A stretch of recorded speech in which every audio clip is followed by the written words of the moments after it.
Yeah, I'm Tessa Smith with Mama's Geeky. Thank you all so much for taking the time today. Hello, What up, Tessa. Tessa? I loved this movie. This was my introduction into Ultraman, and I Oh, absolutely fell in love, and I can't wait to go back and learn more. But to start off, would you guys just introduce yourself and talk a little bit about your character? And Christopher, if you want to go first. Yeah, I'm Tamlyn Tomita. I'm a legend. I'm a pillar of the Japanese community, and I'm an amazing actress. Oh, No, I'm Christopher Sean. I play Kenji Sato, Ultraman, in the film, and it's about him trying to figure out what it means to be a parent and a superhero. oh. And I am Tamlyn Tomita, and I am Tamlyn Tomita, and I play Emiko, mother of Kenji Sato. You're being a good boy. Yes. And the character of Mina, who is a creation of Professor Sato, and I'm an amalgamation of all the best of what a mother can be, in terms of raising other children and raising her own son as well. Did you say your name first? Oh dear. Okay, sorry. My name's been said twice. three times now. I'm supposedly Gedde Watanabe, and I play Professor Sato, and I am the father to this wonderful young man here. Yes. And I live a life of guilt. Let's put it that way. Trying to compensate for what was lost childhood, and my wife. I can't give away too much. Can't can give I? away too much. I Yeah. unfortunately can't give away too much, but I eventually I feel like I can probably say this in the film. I do somehow redeem myself in some way. Yeah. So The best way. that's about as far as I Yes. could go. Yeah. The best way. You're exactly right there, Christopher. He's the best papa. With something like Ultraman, I mean, obviously there's a massive following. Do you guys feel like a pressure to get it right for the fans, or is it more excitement? I would say there's an absolute pressure. Really? Because for me, it's such an iconic character, and it is so important to the history of Japan.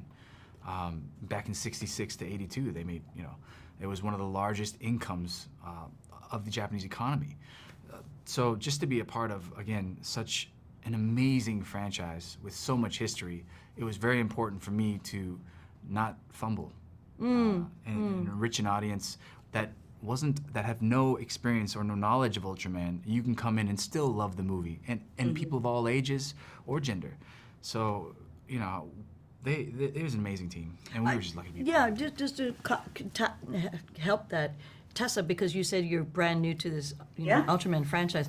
Christopher has done the diligent work in really researching the Ultraman franchise from '66 all the way down to 2024, and being the newest iteration of Ultraman, I think we could think of it in terms of generations. He's the 2024 version, so release yourself from the pressure, dude. Yeah, because really. you're a fresh new voice, you're a fresh new interpretation.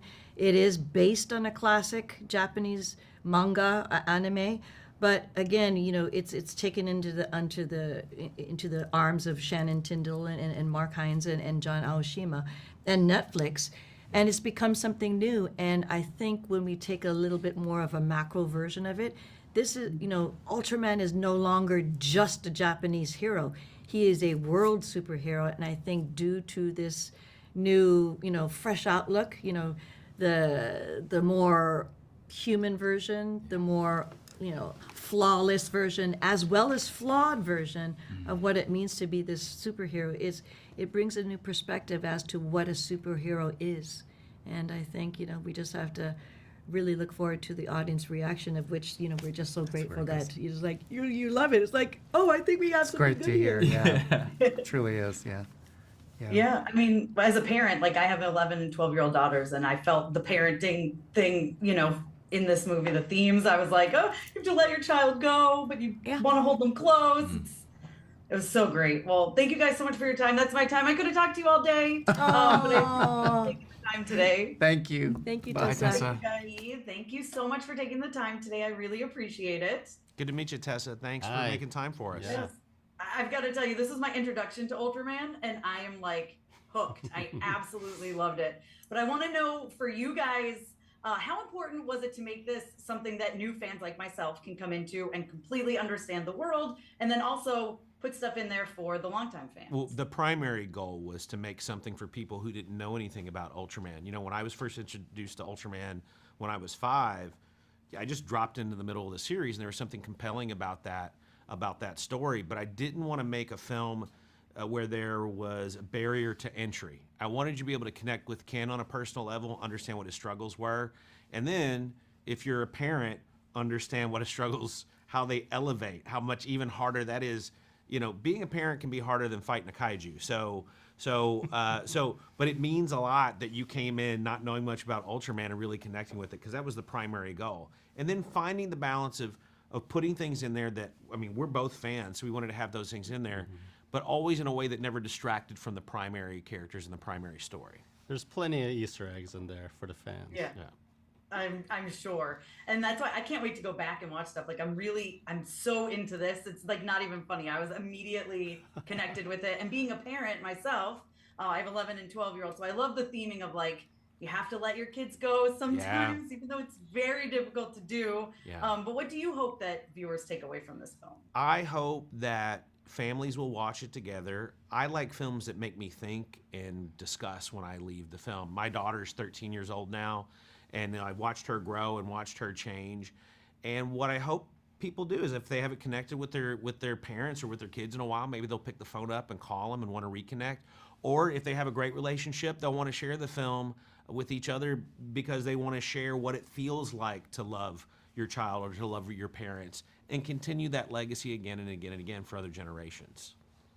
I mean, for me, I grew up with a single parent, and looking back, I understand how much my mom went through raising 4 kids, right? And so, you know, I want to, just like identify the heroism within that as a parent.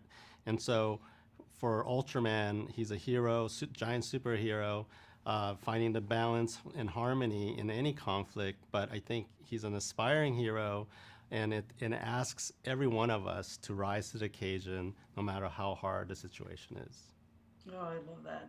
Now, John, you went from like head of story to co-director, Yes, right? Am I yes. right on that? That's right. Yeah. What was that transition like for the two of you?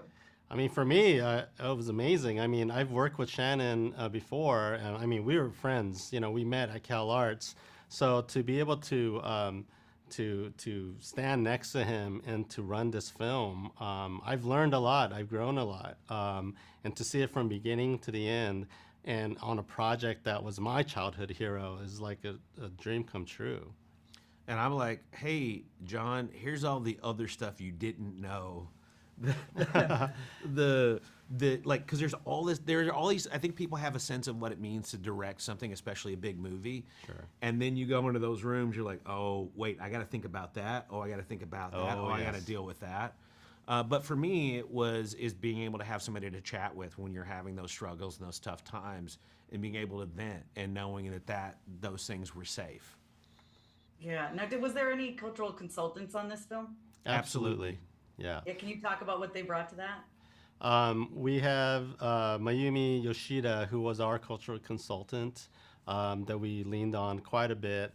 We had communities like JACC, and then we also relied on our internal team, Japanese American to Asians that understand the Japanese culture.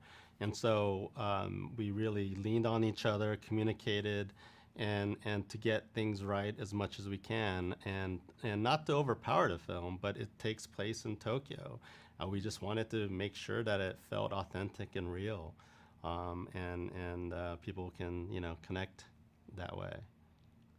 Amazing. Well, thank you guys so much. That's my time. You both have worked on some of my favorite animated projects, so it's absolutely an honor to talk to you guys. I almost wore my Foster's Home for Imaginary Children. Well, you should have. Wear it next time. I know, absolutely. Well, thank you guys so much. So good to I meet you, appreciate Tessa. it. Thank you. Yeah, Yes. thanks.